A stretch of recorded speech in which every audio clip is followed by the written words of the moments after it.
Researchers with the University of Washington are making a lot of progress in rebuilding the sea star population. The sea creatures used to be all over the West Coast until a disease killed most of them. Meteorologist Leah Pizzetti with our Environment Northwest team has been following this story for more than a year now and has an update on efforts to save them.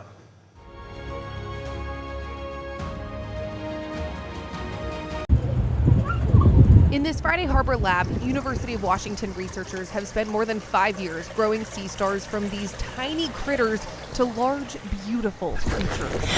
Last July marked a major milestone. I was there when they released the first lab-grown sea stars into the wild. It's a million questions that we've had about what these stars will do that we've been thinking about for years, and now we're finally going to get some answers. Since then, they've been monitoring the star's movement. Research scientist Jason Hoden says they had no idea what would happen. We might see them for a day or two or maybe a week and then never see them again.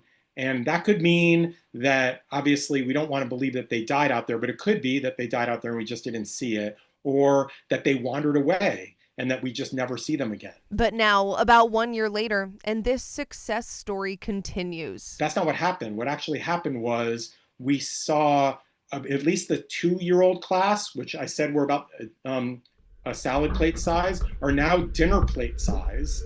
And we've seen at least 3 of those 10 within the last few months. And one as recently as like a month ago. The multiple sea stars that are staying put represent hope for saving other parts of the Pacific as well. Part of the main reason we're doing this is not just because we love this sea star, although I think that's good enough reason, but that's not the reason why we're really doing this. The reason we're doing this is because we think this sea star has outsized importance. In 2014, disease wiped out sea stars along nearly all West Coast beaches, from Mexico to Alaska. Since then, there's been a domino effect in the Pacific Ocean. Sea stars eat sea urchins, so the sea urchins exploded in population.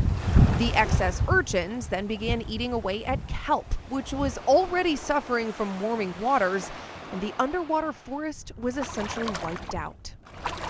But this discovery that lab-grown sea stars don't leave when released could be huge for reversing that. One really exciting possibility that the research that we've been doing demonstrates is that if you put them in a spot that they like, and if they like that spot, if they like eating sea urchins, for example, and you put them in a spot with a lot of sea urchins, they could probably hang around there and have a big effect. Simultaneously, Hoden says scientists are almost ready to release a report that details the disease that wiped them out in the first place. This information will further help them place the lab-grown sea stars in the open ocean. When we know the cause, then we can develop a test. And we can develop a test, then we can know that any stars that we're going to put out in the field are not carriers of this disease that could then devastate the wild populations. This years-long research is not done yet, but it's steadily moving toward replenishing a crucial Pacific species.